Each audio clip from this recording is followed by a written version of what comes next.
నమస్తే ఫ్రెండ్స్, నేను మీ Sravani. Welcome back to Sravani's kitchen. ఈరోజు మన ఈ వీడియోలో చక్కటి ఆరోగ్యానికి చిక్కటి బాదం పాలను ఎలా చేయాలో చూపించబోతున్నాను. బాదం పాలు తాగడం వలన ఎన్నో ఆరోగ్య ప్రయోజనాలు ఉన్నాయి. జ్ఞాపక శక్తిని పెంచుతుంది, నీరసాన్ని తగ్గించి బలాన్ని ఇస్తుంది. పిల్లలకు రోజు ఇవ్వడం వలన వాళ్ళు చురుగ్గా ఉంటారు. మొత్తానికి ఏజ్తో పని లేకుండా అందరూ తాగాల్సిన పాలండి. మరి ఆరోగ్యానికి ఎన్నో ప్రయోజనాల్ని అందించే బాదం పాలను ఇంట్లోనే పర్ఫెక్ట్గా కమ్మని రుచిగా ఎలా చేయాలో ఇప్పుడు చూద్దాం రండి. ముందుగా ఒక గిన్నెలోకి పావు కప్పు బాదం పప్పుల్ని తీసుకోండి. మనం తీసుకున్న అర లీటర్ పాలకు ఈ పావు కప్పు బాదం పప్పు పలుకులనేవి కరెక్ట్గా సరిపోతాయి. లెక్కతో చెప్పాలంటే ఒక 40-45 వరకు బాదం పప్పుల్ని తీసుకోండి. ఇప్పుడు ఇందులోకి వేడి వేడి నీళ్ళను తీసుకొని ఒక 15-20 నిమిషాలు నానబెట్టామంటే బాదంపై ఉన్న పొట్టు అనేది ఈజీగా సెపరేట్ అవుతుంది. లేదా మనం ఒక 4-5 గంటల ముందు నానబెట్టినా సరిపోతుంది. మనకు ఈ బాదం పప్పు పైన పొట్టు అనేది ఇంకా తొందరగా రావాలంటే ఒక 4-5 నిమిషాలు ఉడకబెట్టైనా తీసుకోవచ్చు. ఇక్కడ నేను 20 నిమిషాల తర్వాత చూపిస్తున్నాను. ఇప్పుడు వీటిపై ఉన్న పొట్టును సెపరేట్ చేసి తీసుకుందాం. మనం ఇలా బాదాంని తీసుకొని ఇలా స్లోగా నొక్కామంటే దీనిపై ఉన్న పొట్టు అనేది ఈజీగా సెపరేట్ అవుతుంది. ఇలా ఒక్కొక్కటి బాదం పప్పుపై ఉన్న పొట్టును తీసేసి ఒక ప్లేట్లోకి తీసుకోండి. బాదంలో proteins, antioxidants, fibre, vitamin E ఇలా ఎన్నో పోషకాలు ఉంటాయి. మనం రోజు ఒక 4-5 బాదం పప్పుల్ని నానబెట్టుకుని తిన్నా లేదా ఇలా బాదం పాలను చేసుకొని తాగినా ఒంటికి చాలా చాలా మంచిదండి. సో ఇలా అన్ని బాదం పప్పులపై ఉన్న పొట్టును తీసేసాక ఇప్పుడు వీటిని మిక్సీ గిన్నెలోకి తీసుకోండి. ఇందులోనే ఒక పావు కప్పు పాలను తీసుకోండి. నేను తీసుకున్న అర లీటర్ పాలల్లో నుండి ఇలా పావు కప్పు పాలను తీసుకుంటున్నాను. అలాగే ఇందులోనే మంచి ఫ్లేవర్ కోసం ఒక 2-3 యాలకులను వేసి మెత్తగా గ్రైండ్ చేయండి.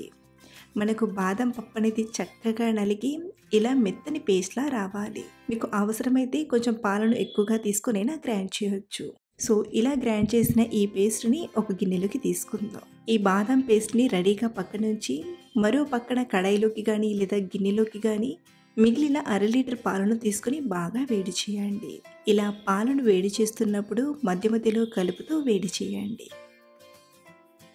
చూడండి, పాలు వేడై మరగడం స్టార్ట్ అయింది కదా.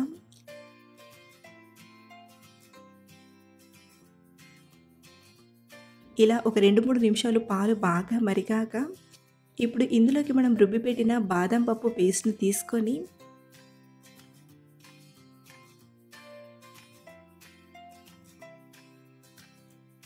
అంతా కలిసేలా బాగా కలపండి.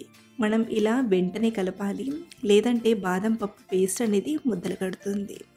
ఇప్పుడు ఇందులోకి బాదం పాలనేవి కొంచెం కలర్ఫుల్గా రావడానికి చిటికెడంతా కుంకుమ పువ్వును తీసుకుంటున్నాను.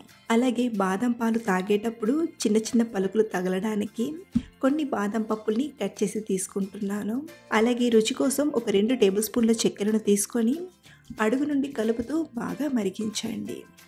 అలాగే చుట్టూ పేరుకునే పాలమీగడను కూడా పాలల్లోకి అనుకుంటూ ఇలా మనం ఈ బాదం పాలను ఒక 3-4 నిమిషాలు మరిగించాలి. అలాగే నేను బాదం పాలనేవి కొంచెం కలర్గా రావడానికి కుంకుమ పువ్వును తీసుకున్నాను కదా. మీ దగ్గర కుంకుమ పువ్వు లేకపోతే స్కిప్ చేసైనా చేయొచ్చు. కాకపోతే పాల రంగు అనేది మారకుండా తెల్లగానే ఉంటాయి. ఇలా కొంచెం మనం కుంకుమ పువ్వు వేయడం వలన పాలనేవి కొంచెం పసుపు రంగులోకి వస్తాయి. అలాగే మనం ఈ బాదం పాలను మరిగించేటప్పుడు తప్పకుండా ఇలా అడుగు నుండి కలుపుతూ మరిగించాలి, లేదంటే అడుగు పట్టి మాడిపోయే ఛాన్స్ ఉంటుంది. ఒక 3-4 నిమిషాలు చక్కగా మరిగించాక చూడండి, పాలు చిక్కగా బాదం పాలు అనేవి తయారైపోయాయి. ఇప్పుడు స్టవ్ ఆఫ్ చేసేసి మీరు కావాలంటే ఈ బాదం పాలను వేడివేడిగా గ్లాస్లోకి తీసుకొనైనా తాగేయచ్చు, లేదా కాసేపు ఫ్రిడ్జ్లో పెట్టుకొని చల్లగా అయినా తీసుకోవచ్చు. ఇలా హైజెనిక్గా ఇంట్లోనే ఆరోగ్యానికి మేలు చేసే బాదం పాలను ప్రిపేర్ చేసుకుంటే ఎలాంటి ప్రిజర్వేటివ్స్ లేకుండా కమ్మగా తాగేయచ్చు. మీరు కూడా ఓసారి ఈ ప్రాసెస్తో ట్రై చేసి చూడండి, ఎంత రుచిగా ఉంటాయా అని మీకే అనిపిస్తుంది. అలాగే ట్రై చేశాక మీకు ఎలా కుదిరిందో కింద కామెంట్లో షేర్ చేయడం మర్చిపోకండి. Thanks for watching.